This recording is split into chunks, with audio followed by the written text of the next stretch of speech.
the sort of heuristics tree and subgame of a counterspell, I think this is hitting on why newer players tend to dislike them so much, is that they are playing a subgame that they didn't know they were playing. Distraction makers. A strategy game is often made up of a series of smaller games. This is sort of a framework to think about strategic depth and how you might achieve it.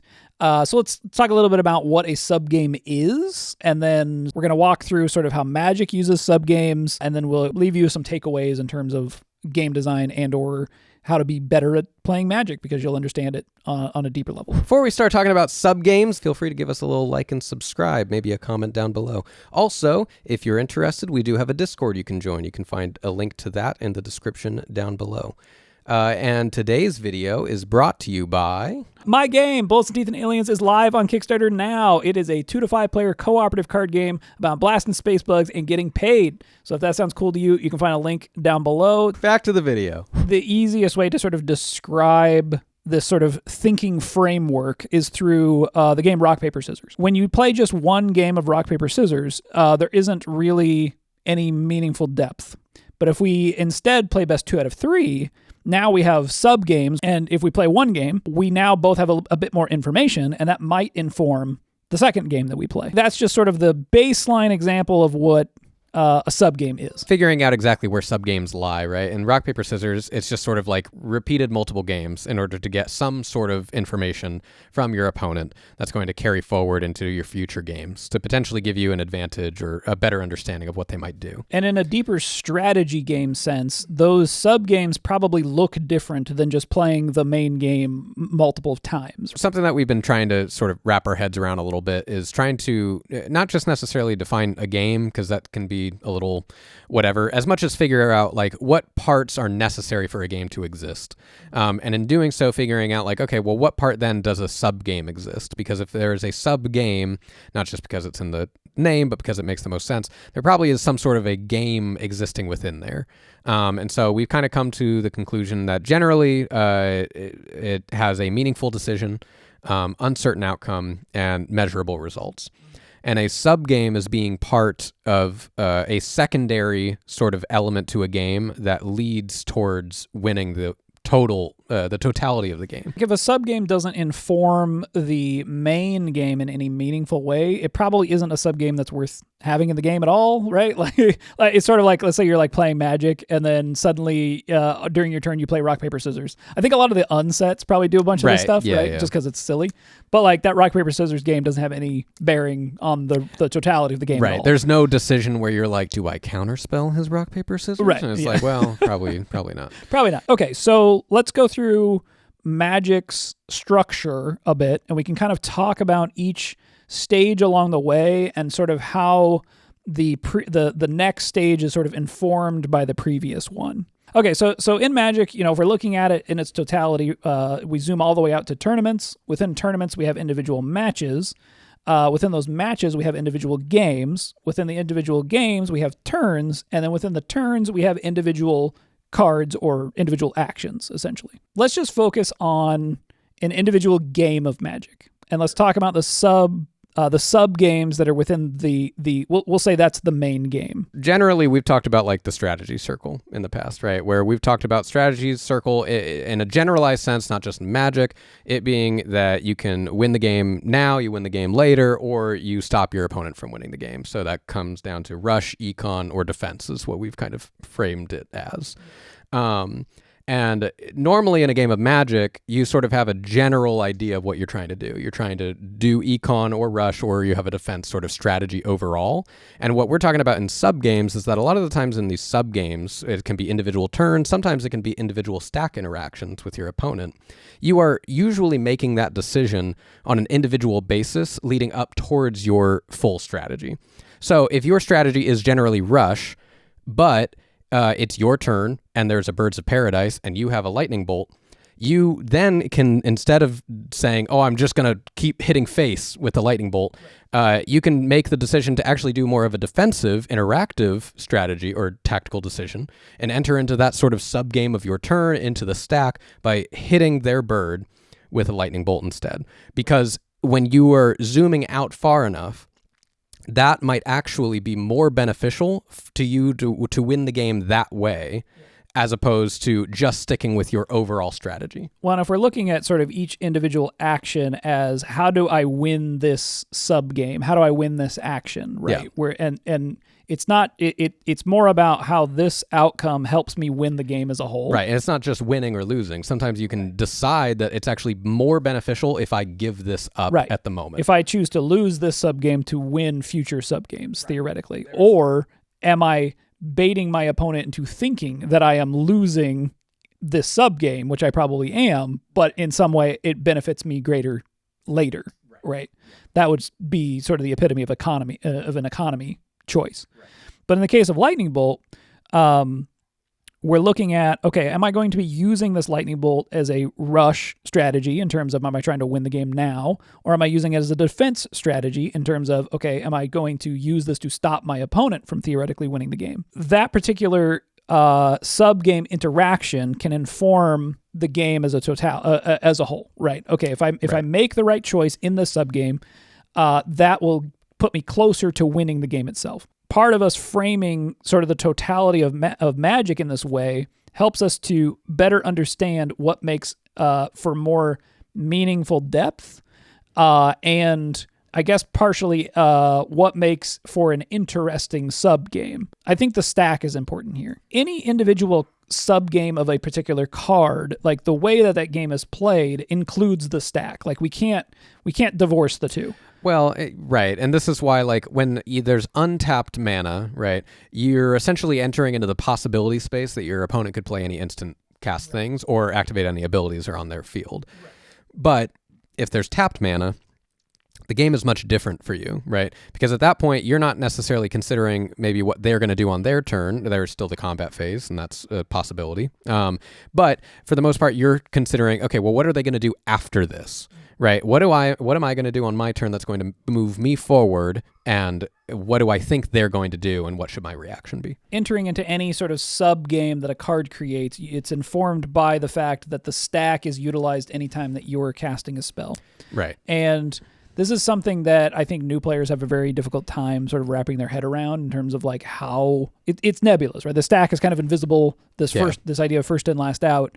This is probably the hardest part of Magic to learn. I think it's why a lot of modern TCGs are avoiding the stack and instead creating this more sort of volley back and forth system of I play a card, then you play a card, then I play a card. Right. And I think something that's really important to understand about the stack, and I think its advantages, is that it narrows the possibility space of what your opponent can do, right? And you don't always have to, you're always entering into the stack, but you could potentially, like you said, like if they're tapped out, you can bypass it. You could bypass it. Yeah, right. It's there when you need it, and it's not there when you don't. So let's talk about how sort of Magic's design has informed some of our choices in what makes an interesting or a meaningful subgame. We both landed on meaningful choice being like definitely a big part of it, but and meaningful choice generally being that like.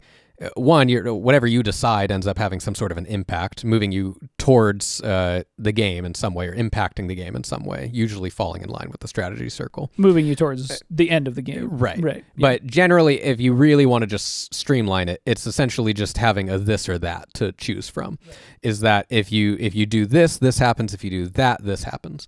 The strategy circle has 3 options usually to sort of go through, but I think having those options individually, like the lightning bolt example, that on its own is already a really interesting sort of tactical decision to make. But the cascading effects that has on the rest of the game makes for just insane tactical depth throughout the course of the game. If each subgame informs each subsequent subgame, and Magic has so many subgames, I think that alone is sort of illustrative of how deep there's sort of the strategy well of Magic goes. If we look at another card in particular, I think that Brainstorm is another card that has very robust heuristics. There's multiple different ways to play this card in terms of, I'm going to play it at surface value, you're like, okay, well, what's the difference between a brainstorm and something like divination or something, right? Not only does brainstorm allow you to do things in response to what your opponent is doing, it also is, okay, well, you're going to draw 3 cards and then you need to put 2 back from your hand. Right. But then if we look at this in combination with a whole lot of other effects in the game, suddenly the intersections of multiple cards sort of create a more robust heuristics tree, something like a fetch land, right? So if you use brainstorm in combination with a fetch land, now you're going to draw 3 cards and then you can put 2 back, and then you'd have to draw those 2 cards. That's called brainstorm locking yourself, and instead you can crack your fetch land to go get a land and shuffle your library. Now you're not going to draw those 2 cards. So that's just sort of one example of a way to impact the sort of sub-game heuristics of brainstorm, having it being informed by a choice that you made previously in choosing to play a fetch land at a particular time. It's good to consider that this is sort of a balance, right? It's not just the game system allowing this sort of interaction to happen, right? Allowing for instant cast abilities or instant cast spells to happen with something like Brainstorm, but also the fact that Brainstorm is designed as a card, as a mechanic, to work in this way. And so it's sort of the combination of the two, right? Of the system being robust enough to offer all these different opportunities, and then the cards being designed with sort of open-ended design plans to where you can do lots of different things with it, while also being relatively small card text. It's really not a huge effect saying like you do this, then you do this, then you do this. Well, it's sort of just like multiple interaction points within a card, meaningful choice, whether for different parts of the strategy circle. I do think that at a certain point you have to pare some of this back, right? It's like not every card can be a brainstorm. Right. If every card is a brainstorm, there's so much analysis paralysis that would happen in the game that you wouldn't ever like be able to. At least most players probably would have a particularly difficult time getting through the game itself. Right. You kind of used the example earlier before we started recording of like if you had a handful of just mountains and lava spikes, that it's like, okay, is that really a subgame at that point? Like that you're entering into. The subgame is, do I play my lava spike now or later? And the answer's now. That is a decision you can make, and sometimes that can be a meaningful decision depending on the deck that you're going against or what else your deck has. But in that particular case, it's probably not much of a decision to be made. Right, and that's sort of on the other extreme end, right? Like I think the answer lies in you need some brainstorms and you need some lava spikes, because if everything is either of those, you end up with either not enough of a heuristics tree, or you end up with everything is a heuristics tree and you can't tell the difference in anything because it's all a giant forest. Right. And you got to kind of consider that, like, what are the new players experiencing, right? I see Lava Spike or something. I'm sure there is, I can't think of what the card is, but it just deals damage straight to the player. That's Lava Spike. Now that also can hit a Planeswalker. Can it? Yeah.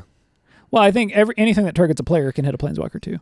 Oh, that's like an errata thing. All right. Well, whatever. So I'm just saying, like, something that just hits the opponent, right, and that's it, and not literally has no choice other than to be played, is probably like, for a new player, that's their simplest decision, right? Because the subgame for a new player, like you said, probably does not involve the stack. It doesn't involve these complicated interactions.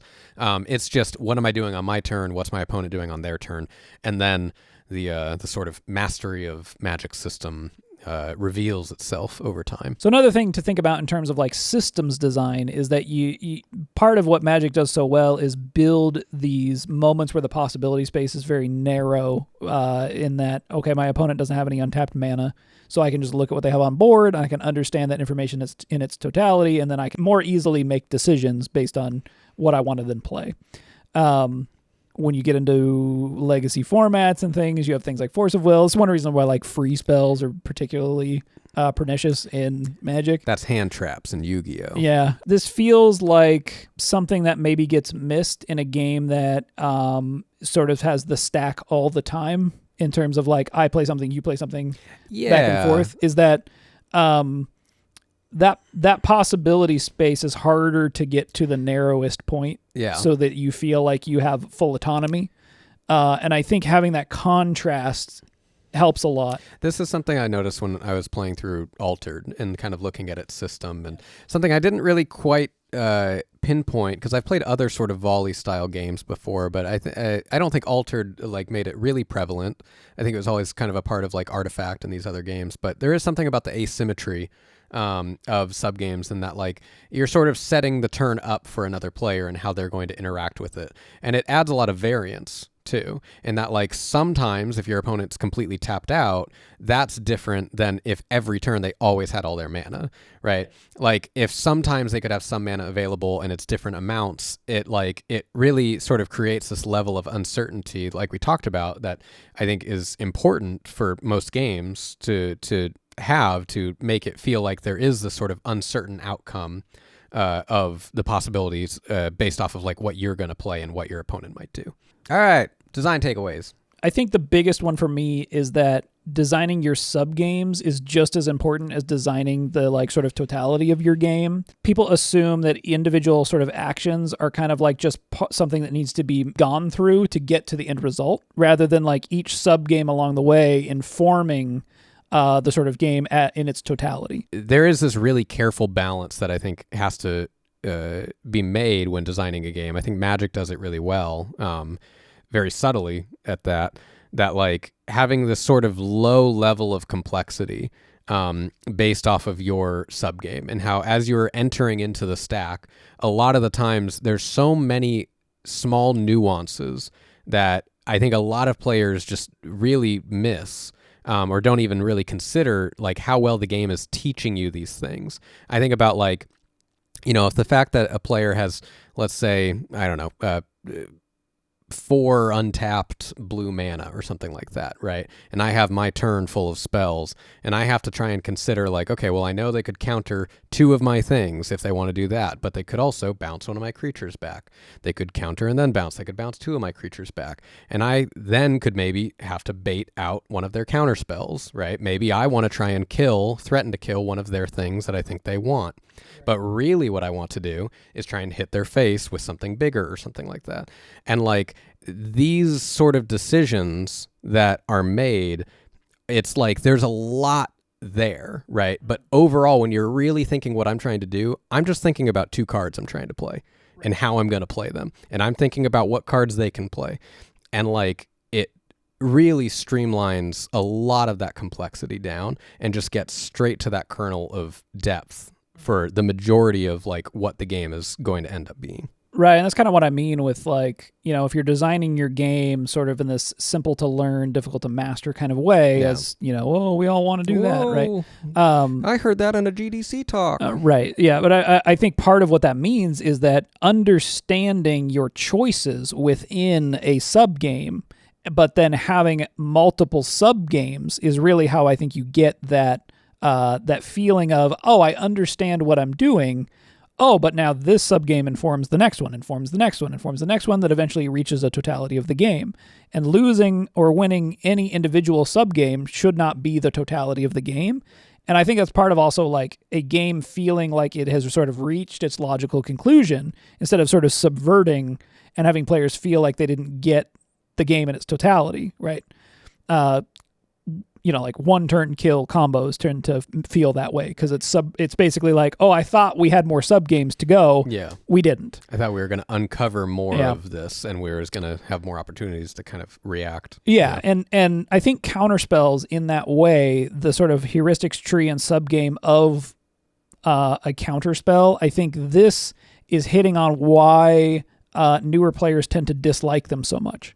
Is that they are playing a subgame that they didn't know they were playing. Right. It's almost players' first introduction into the subgame of the stack. Or even just understanding that I don't necessarily, like my instinct is wrong. I'm like, I want to play my big spell now. But it's like, oh, I can't. I have to play something else first to try to bait out this counterspell and play this subgame that I didn't know I needed to be playing.